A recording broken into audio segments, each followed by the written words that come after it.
Hadis selanjutnya yang kita bisa pelajari adalah nomor 352 urutan 3 dalam bab kita ini.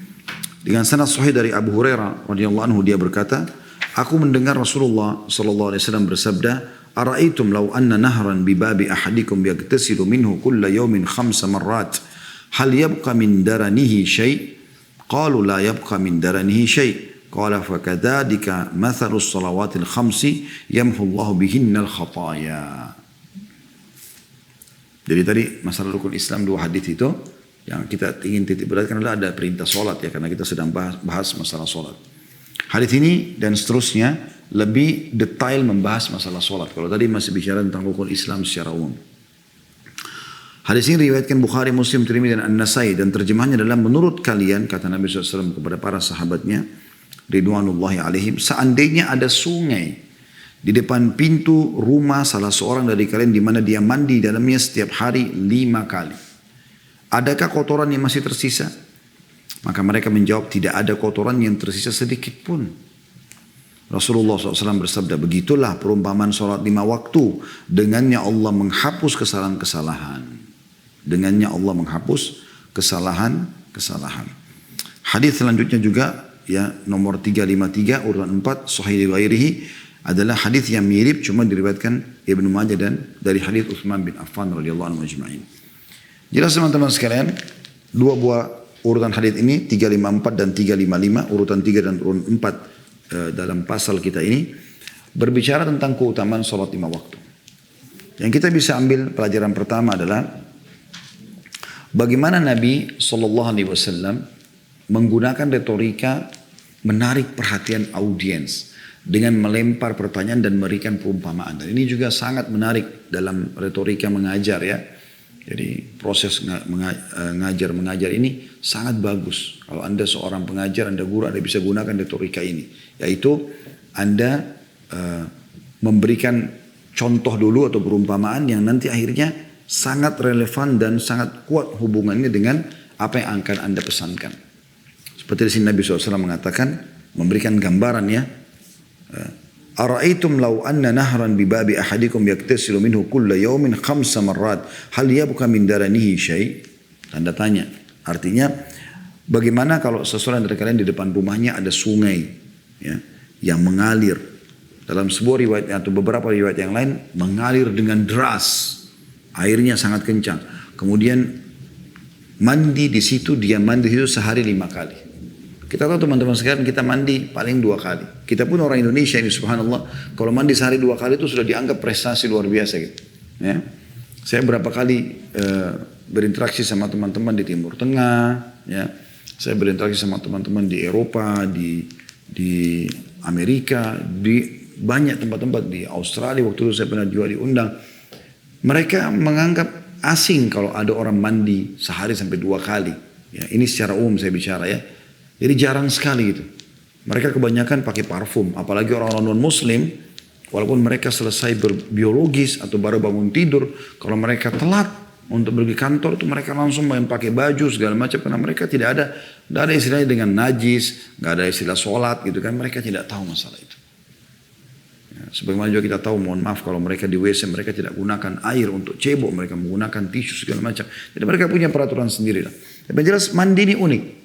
Jadi kalau ada orang-orang Indonesia itu di luar negeri yang mereka mandi sehari 2 kali, itu ditanya, saya pernah ditanya oleh teman-teman dari Afrika, dari Timur Tengah, waktu saya masih kuliah di Madinah, beberapa teman-teman yang dari Eropa, mandi di musim dingin pun kita tetap mandi 2 kali karena sudah jadi rutinitas kan, walaupun ada air hangat. Bagi mereka itu kadang-kadang sampai 2-3 hari nggak mandi, gitu. Ya. Karena mereka dingin sekali kan, mereka pikir tidak usah mandi. Padahal kita itu merasa nggak nyaman kalau mau tidur kadang-kadang nggak mandi kan, tapi seperti itulah. Nah, Nabi SAW memberikan perumpamaan luar biasa. Kita saja 2 kali ya, mandi sehari itu sudah dianggap bersihnya luar biasa gitu. Bagaimana kalau 3 kali? Bagaimana kalau 4 kali? Ya. Mungkin jarang sekali kita yang mandi sampai 4 kali atau 5 kali ya. Walaupun pernah kami lakukan. Saya kadang-kadang mandi sampai 3 kali, 4 kali kalau memang dibutuhkan gerah. Saya termasuk tipologi orang yang tidak betah dengan keringat misalnya. Maka saya kalaupun keluar ke pengajian sebelum pandemi saya sering bawa baju ganti. Saya kadang-kadang pamit. Kalau itu di rumah atau saya di masjid pun saya masuk kamar mandi. Saya mandi dulu gitu kan. Dan hampir di tempat-tempat pengajian rutin saya udah minta kepada pengurus masjidnya untuk ada siapin, ada handuk saya sendiri, ada baju ganti, ada sabun segala macam. Jadi saya memang selalu merasa segar dengan itu. Tapi itu pun masih kadang-kadang ada ikhwah yang bertanya-tanya gitu, kok bisa mandi sampai berulang kali ya. Tapi ini cerita yang jelas teman-teman sekalian, kita tidak masuk masalah itu. Nabi SAW berikan perumpamaan, sebuah angka yang bagi orang kayaknya gak mungkin gitu, atau jarang, bisa dikatakan tidak terjadi, itu mandi sehari 5 kali. Gitu kan? Dan Nabi SAW berikan gambaran, kalau mandi 5 kali, dengan metode yang sama, membersihkan badan, basahin kepala, ada gak tersisa kotoran di badannya? Nah, seperti itulah. Maka tentu jawaban orang karena angka 5 ini, 5 kali mandi sehari ini kayak nggak masuk akal gitu. Maksudnya tanda kutip ya, maksudnya tidak umum orang kerjakan. Ya, tidak umum orang kerjakan. Maka sahabat pun langsung menjawab. Apa jawaban mereka? Ini pelajaran kita. Ya, apa jawaban sahabat belum pelajaran kedua, masih pertama ya. Qalu la yabqa min darani syai'. Mereka langsung spontan menjawab, ya Rasulullah tidak ada kotoran sedikit pun di badannya. Bagaimana ada kotoran 5 kali mandi sehari? Ya, karena mereka sudah paham angka 5 kali ini untuk mandi sangat besar sekali gitu. Pelajaran kedua adalah qala fakadzalika mathalus shalawatil khams yamhu Allah bihinna khataya. Baru Nabi SAW masuk ke poin yang beliau inginkan. Nah, ini pelajaran kedua yang luar biasa gitu kan. Maka kata Nabi SAW, begitulah perumpamaan 5 waktu sholat. Kenapa beliau pilih angka 5? Pertama angka 5 karena di alam mandi ini kayaknya volumenya besar sekali. Kemudian juga beliau ingin titip pesan, relevansinya adalah memang ada waktu 5 waktu sholat wajib, subuh, duhur, asar, maghrib, isya yang beliau ingin jadikan sebagai target gitu lah. Maka beliau ambil angka 5 tadi. Orang katakan begitulah perumpamaan 5 waktu sholat. Ya. Allah membersihkan dosa-dosa dengannya.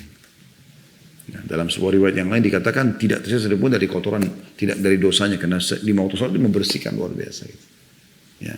Tentu di sini teman-teman jangan difahami secara negatif ya, karena ada sebagian orang begitu mengatakan, oh kalau 5 waktu sholat membersihkan dosa, kalau gitu saya buat dosa saja nggak masalah. Nah ini bukan begitu maksudnya. Daripada anda terfikir buat dosa, lebih baik anda berbuat pahala, gitu kan? Daripada anda buat dosa, karena orang yang buat dosa secara hitung-hitungan teman-teman, dia buat dosa ini sekarang. Di detik yang dia buat dosa, orang lain yang sedang berbuat pahala di waktu itu akan dapat pahala, dia dapat dosa. Walaupun nanti dia beristighfar, diampuni dosanya. Tapi kan luput dari dia apa yang seharusnya dikerjakan dari amal saleh, itu maksudnya. Ya, jadi daripada anda berpikir buat dosa, lebih baik anda berpikir berbuat amal saleh.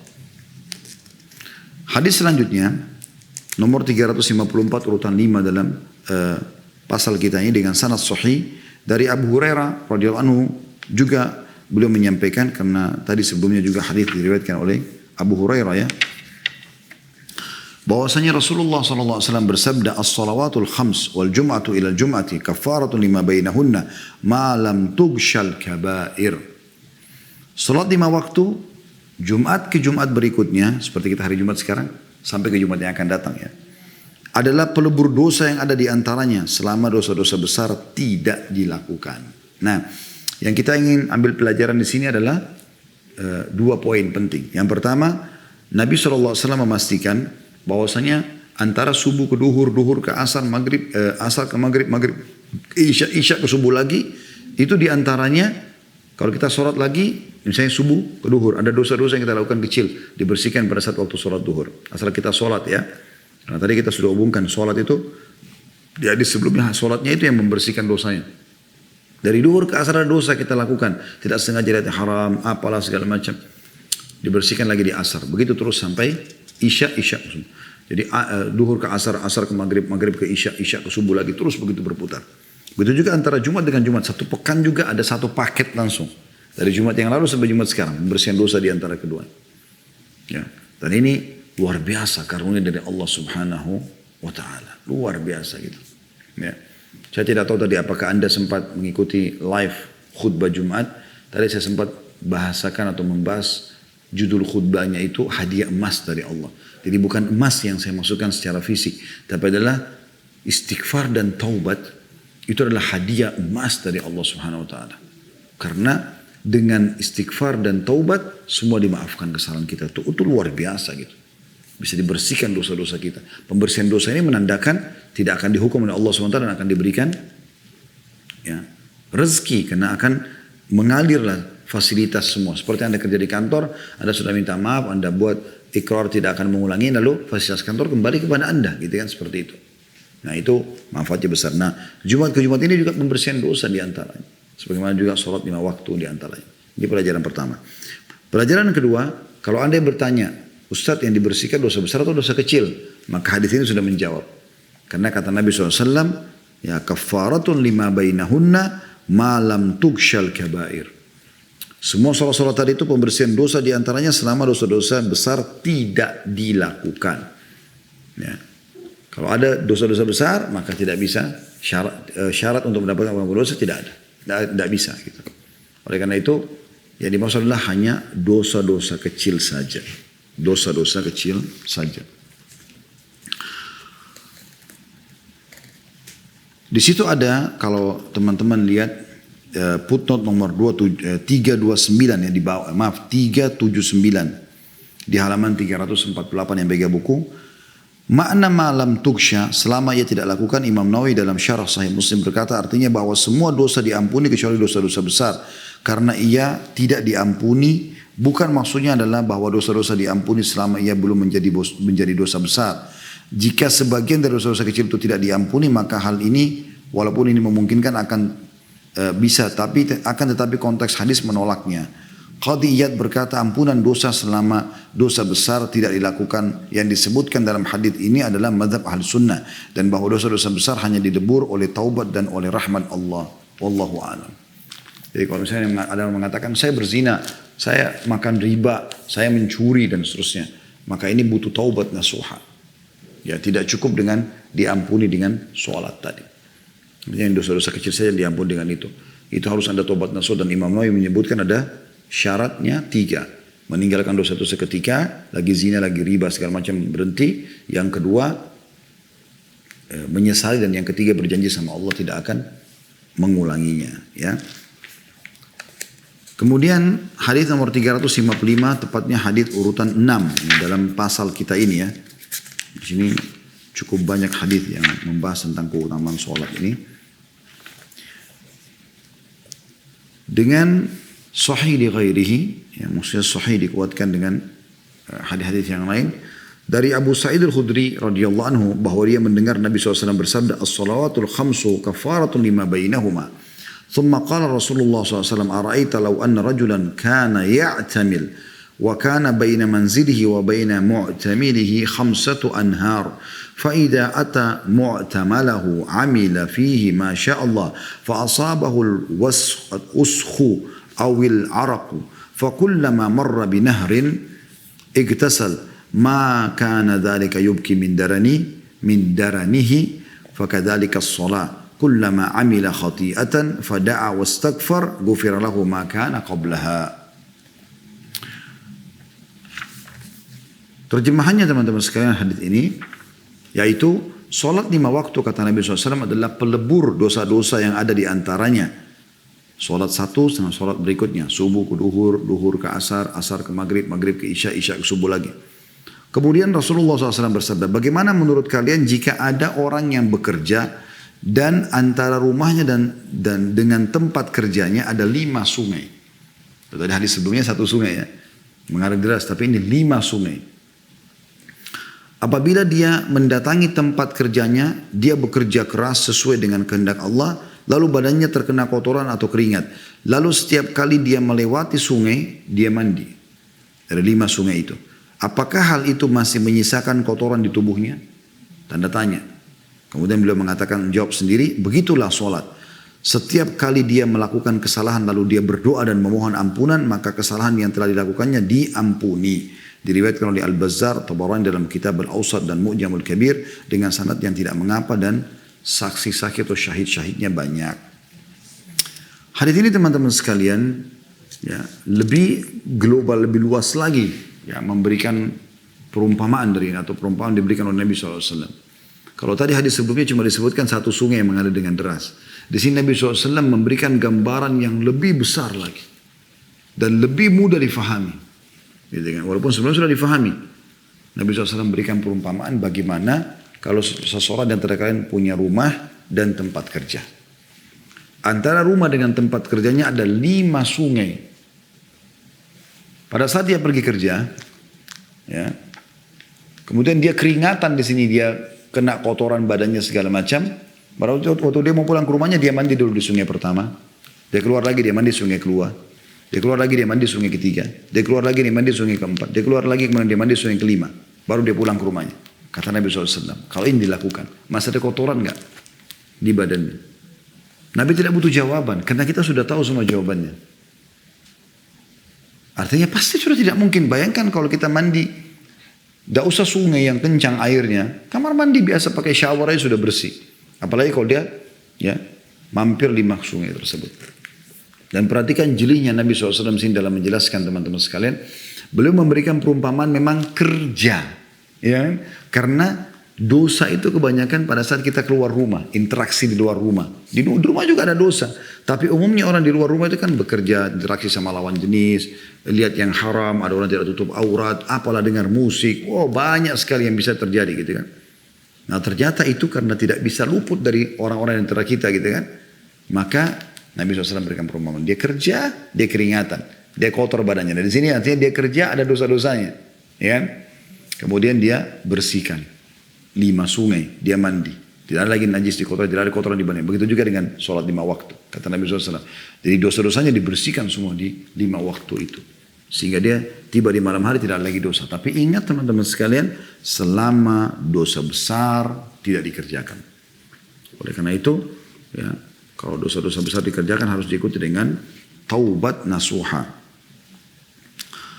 Hadis setelahnya, dengan mirip dengan yang tadi ya, hadis nomor 356 urutan 7 dalam pasal kita dengan sanad sahih dari Jabir radhiyallahu anhu, dia berkata bahwa Rasulullah SAW bersabda, "Mathalus salawatil khamsi kamathali nahrin jarin ghamrin bi ala babi ahadikum yaktasilu minhu kulla yawmin 5 marrat." Perumpamaan salat 5 waktu adalah seperti sungai yang mengalir deras di depan pintu salah seorang dari kalian, di mana dia mandi darinya 5 kali setiap harinya. Hadis diriwayatkan oleh Muslim. Ya. Selanjutnya teman-teman sekalian, ini tentu tidak saya jelaskan lagi karena mirip hadisnya ya. Kita akan masuk ke hadis nomor 8. Urutan 8 dalam pasal kita, Hasan Sahih, urutan dari awal belajar 357.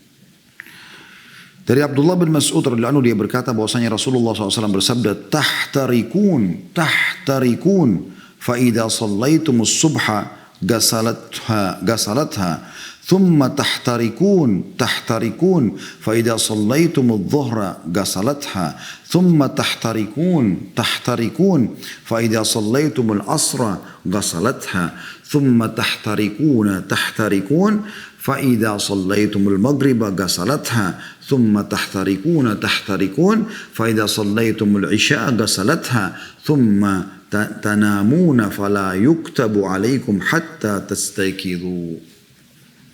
Kalian terbakar kata Nabi SAW. Dan apabila kalian sholat subuh maka ia mencucinya. Ya. Kemudian kalian terbakar. Apabila kalian sholat duhur maka ia mencucinya. Kemudian kalian terbakar. Dan apabila kalian sholat asar maka ia mencucinya. Kemudian kalian terbakar, dan apabila kalian sholat maghrib maka ia mencucinya. Kemudian kalian terbakar, dan apabila kalian sholat isya maka ia mencucinya. Kemudian kalian tidur dalam kondisi itu, maka tidak dituliskan dosa atas kalian sampai kalian bangun. Hadis ini diriwayatkan oleh At-Tabarani dalam Mu'jamul Shaghir dan Mu'jamul Awsat dengan sanad hasan. Dan diriwayatkan juga dalam Mu'jamul Awsat secara mauquf kepadanya, maksudnya sampai kepada Abdullah bin Mas'ud saja. Tapi ini hadis disampaikan dari Nabi SAW. Ya. Hadis ini teman-teman sekalian, ya, kita ambil dulu ke kosakata ya, yang digunakan Nabi SAW itu adalah tahtarikun. Kalian terbakar. Apa maknanya kalian terbakar? Ada putun nomor 380 di bawah, maksudnya adalah kalian terjerumus ke dalam kebinasaan karena dosa-dosa yang banyak. Ya. Artinya kalau kalian berdosa itu, kalian akan dibakar di neraka, disiksa dengan api oleh Allah SWT. Tapi, ya, sholat subuh kalau kalian kerjakan, mencucinya, bersih, gak jadi ada ya, dosa-dosa tersebut. Tidak ada jadi penyebab anda atau kamu akan dibakar seperti itu ya. Kemudian Nabi SAW menggambarkan lagi di sini. Ternyata memang manusia tidak luput dari pelanggaran-pelanggaran. Ada saja pelanggaran yang dilakukan. Ya. Tapi intinya jangan dosa besar. Kata Nabi SAW, lalu kalian terbakar. Maksudnya kalian terjerumus lagi dalam kesalahan. Melihat yang haram, mendengar yang haram. Apalah interaksi kita kadang-kadang tidak sadari masalah itu. Ya. Kita lewat saja teman-teman sekalian pelang rokok misalnya. Kita tahu itu rokok haram. Maka kita harus amar ma'ruf nahi munkar. Kita harus pungkiri itu. Karena kalau tidak kan kita dituntut oleh Allah SWT. Kemungkaran. Minimal dengan hati kita. Kalau kita lupa kan dosa. Begitu juga dengan kalau kita lagi lewat ada perempuan tidak tutup aurat. Kita kan wajib amar ma'ruf nahi munkar. Tapi kalau dia lagi di pasar ramai kita nggak sempat. Kadang-kadang kita lupa atau kita anggap remeh. Atau kita masuk ke sebuah pasar, mall, lagi ada musik dan segala macam. Banyak pelanggaran kan bisa saja terjadi setiap saat itu. Ya. Banyak bisa terjadi. Maka di sini teman-teman sekalian, Nabi SAW menggambarkan kalian terbakar, dosa ini. Cukup untuk mendatangkan hukuman Allah gitu. Tapi kalau kalian sholat duhur, dia akan mencucinya. Lalu kalian terbakar lagi, buat lagi dosa antara duhur ke asar. Asar kalian kerjakan akan mencucinya. Lalu kalian terbakar lagi. Ya. Lalu maghrib datang mencucinya. Lalu kalian terbakar lagi. Ya. Lalu isya akan mencucinya. Sehingga pada saat kalian tidur, nggak ada lagi catatan dosa hari itu. Makanya yang penting jangan dosa besar.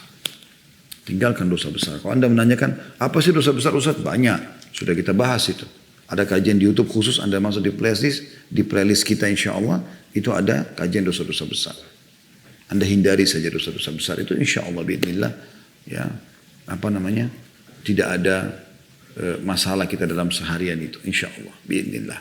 Dan kita tahu kalau kita tidur tanpa dosa tentu teman-teman sekalian nikmat sekali. Ya, dosa itu subhanallah sesuatu yang mengekang jiwa, mengganggu pikiran, mengganggu ketentraman jiwa. Orang yang tidak ada dosanya teman-teman sekalian, jalan seperti tidak ada beban. Ya. Kalau orang pernah misalnya contoh mencuri, buat dosa. Dia ada di jalan umum teman-teman sekalian. Kalau ada misalnya dia pernah mencuri uang 1 juta. Begitu dengar 1 juta, dia ketakutan sendiri. Seperti mirip sifatnya orang munafik ya. Allah sebutkan dalam surah Munafikin. Ya. Yang Allah SWT mengatakan, yahsabuna kulla sayhatin alaihim. Mereka mengira semua teriakan itu terarah pada mereka. Itu orang buat dosa begitu. Ya. Dia pernah memerkosa, na'udzubillah. Begitu orang sebutkan, ada kasus pemerkosaan, dia ketakutan sendiri. Seperti itulah. Ya. Tapi kalau orang tidak buat dosa, apalagi dosa besar, dia nggak ada beban. Dosa itu teman-teman untuk dipelajari dan dijauhi, bukan untuk dicoba. Dan tidak usah bilang, oh babi haram, udah saya mau coba dulu deh bagaimana rasanya. Khamar haram, sudah saya coba dulu. Nggak usah, nggak perlu. Kita tinggal langsung aja kepada yang baik. Dosa untuk dipelajari dan dijauhi, sementara amal soleh untuk dipelajari dan diterapkan. Ya. Ini pelajaran penting. Pelajaran penting teman-teman sekalian. Pernah Abu Bakar radhiyallahu anhu melihat ada seorang sahabat keluar dari masjid. Saya tiba-tiba teringat riwayat ini ya. Kemudian dia menangis orang itu. Abu Bakar mengatakan, dengan kebetulan seorang sahabat, saya lupa namanya siapa. Kebetulan 2 orang ini lalu menanyakan pada orang tersebut, kenapa kau menangis? Dia bilang, saya baru datang dari sisi Rasulullah SAW. Saya baru datang dari sisi Rasulullah SAW dan bercerita tentang surga dan neraka. Maka saya tersentuh. Maka keduanya pun segera kemudian lalu mengatakan, ya Rasulullah, kami terlebih dahsyat ini, kami tidak ikut dengarkan dan kami pun seperti ini. Ya. Maka kata Nabi SAW, makna hadisnya adalah ya, memang sesaat-sesaat. Ya, maksudnya ada waktunya orang memang kadang-kadang lalai gitu kan. Kalau kalian bisa mempertahankan iman kalian, ya, sebagaimana kalian ada di sisiku, maka malaikat akan datang dan menyalami kalian di jalan-jalan.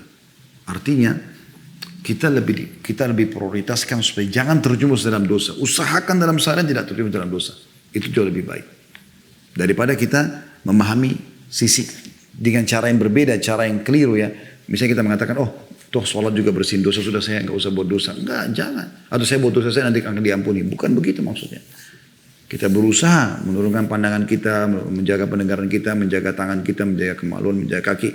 Dan hal lain tidak boleh, berusaha maksimal. Ya. Maka itu jauh lebih baik tentunya.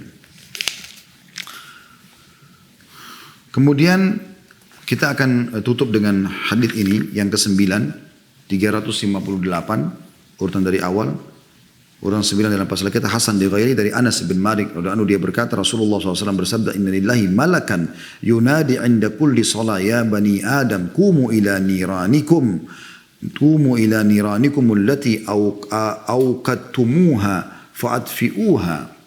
Sesungguhnya Allah mempunyai malaikat yang berseru pada setiap solat. Wahai anak cucu Adam, bangkitlah kalian kepada api yang telah kalian nyalakan, lalu padamkanlah ia. Diriwayatkan oleh Tabarani dalam Mu'jam al-Awsat dan Mu'jam al-Saghir. Dia berkata Yahya bin Zuhair al-Qurashi meriwayatkan sendiri. Al-Hafidh juga berkata rawi-rawi sanadnya semuanya dijadikan hujjah dalam as-sahih. Ya. Jadi hadis ini diangkat oleh Syekh Albani menjadi hasan li ghairihi. Hadis ini teman-teman mirip dengan tadi ya, masih keutamaan salat 5 waktu. Bagaimana Nabi SAW memberikan kepada kita gambaran yang luar biasa. Setiap kali salat sudah tiba waktunya, saya sebentar lagi asar ini akan masuk. Pas tiba Allah serukan malaikat. Walaupun kita tidak bisa dengar seruan, tapi Nabi SAW beritahukan kepada kita. Mereka pada menyuruh mengatakan, wahai para anak Adam, segera kalian sudah menyalakan api, padamkan dengan sholat. Jadi ternyata memang subhanallah menggambarkan dua buah hadis ini yang tadi kita pelajari, urutan 8 dan urutan 9 ini teman-teman sekalian. Berarti menandakan memang kita kalau buat dosa itu sudah cukup mendatangkan hukuman dibakar oleh Allah Subhanahu wa taala. Karena memang kan ancamannya selalu api neraka gitu kan. Ya, dosa-dosa kecil pun kalau dibiarkan terus akan menjadi banyak gitu kan. Anda jangan pernah berpikir dengan satu dosa kecil, tapi Anda pikir bagaimana dengan akumulasinya. Ya, Nabi SAW pernah menggambarkan perumpamaan dosa-dosa kecil itu seperti ya, kaum yang sedang jalan, mereka sedang jalan di satu perjalanan, kemudian mereka istirahat, lalu pembuat roti mereka mau buat roti buat mereka makan semuanya. Lalu dia meminta agar seluruh orang yang ada di kafilah itu rame-rame mencari ranting-ranting kecil. Maka mereka masing-masing mengambil ranting-ranting kecil itu lalu mengumpulkannya sehingga menjadi ranting yang banyak dan bisa membakar. Nah itu perumpamaan dosa-dosa kecil. Jadi walaupun kecil di sini kita buat kecil di sini, lama-lama jadi besar juga dia, gitu kan? Bisa menjadi api yang besar yang membakar. Allahu a'lam. Semoga Allah SWT jaga kita dari semua pelanggaran-pelanggaran ini.